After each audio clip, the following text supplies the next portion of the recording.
Imagine a world where Earth has no continents, no islands, not even a single patch of dry ground. Only one endless global ocean stretching in every direction. Humanity and life itself would be forced to exist entirely on or beneath the waves. In this water planet, civilization would have taken a completely different course. There would be no farming, no forests, no mining of land. Instead, humans would live on floating cities made of vast platforms, ships, or interconnected rafts. Every material would need to come from the ocean itself. Kelp forests for food and fiber, shells and coral for construction, metals extracted from deep-sea vents. Energy might come from tides, waves, and ocean currents. Society would become nomadic, drifting across the water. Instead of borders drawn on maps, territories might be defined by currents and regions of rich marine life. The politics of this ocean world would center on access to resources, fertile fishing zones, rare minerals from the seafloor, or sheltered calm regions safe from storms. Wars would not be fought for land, but for survival on the restless surface of the sea. Life would be both beautiful and perilous. Sunrises would always appear over water, and the horizon would forever be curved with waves. But storms and hurricanes would be constant threats, capable of tearing apart entire floating cities. Survival would require strong engineering, anchored megastructures or mobile fleets that could scatter and regroup as weather demanded. Human culture would adapt around water. Language would be full of metaphors about tides, waves, and storms. Religion might center on ocean deities, whales, or mythical sea creatures.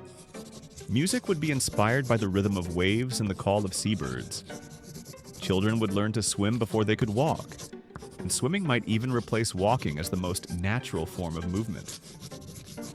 Biology would change as well. With no soil for farming, food would come from the sea. Fish, plankton, seaweed, mollusks, and perhaps engineered aquatic crops. Medicine would be derived from marine plants and animals. Humans themselves might evolve or genetically adapt to life in water. Better lungs for diving, webbed fingers, or tolerance for high salt levels.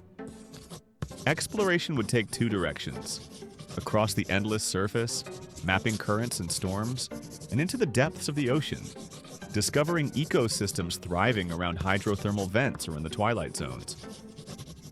Instead of space travel as our first frontier, the deep sea might be humanity's great adventure, with submarines replacing rockets. Without land animals, Earth's biodiversity would be entirely aquatic. Gigantic whales, vast schools of fish, luminous deep-sea creatures, these would be humanity's neighbors. Some might be domesticated, others feared as predators. Sharks or colossal squid could play the role of lions and wolves in this watery ecosystem.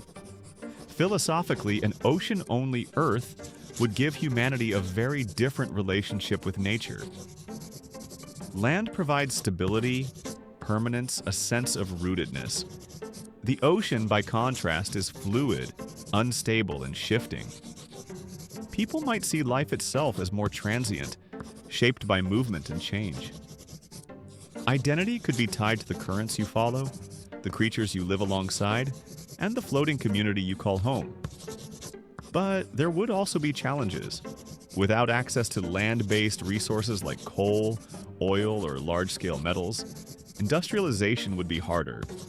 Progress would depend heavily on creativity, finding ways to build, sustain, and expand, using only what the sea provides.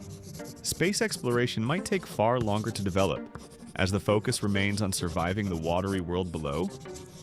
In the end, an Earth of endless ocean would be both fragile and resilient.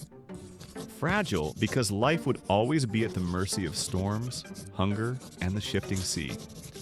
Resilient because humanity would adapt, learning to float, swim, and dive in harmony with the waves. It would be a planet of constant motion, a civilization that never truly rests on solid ground, but thrives in the endless blue.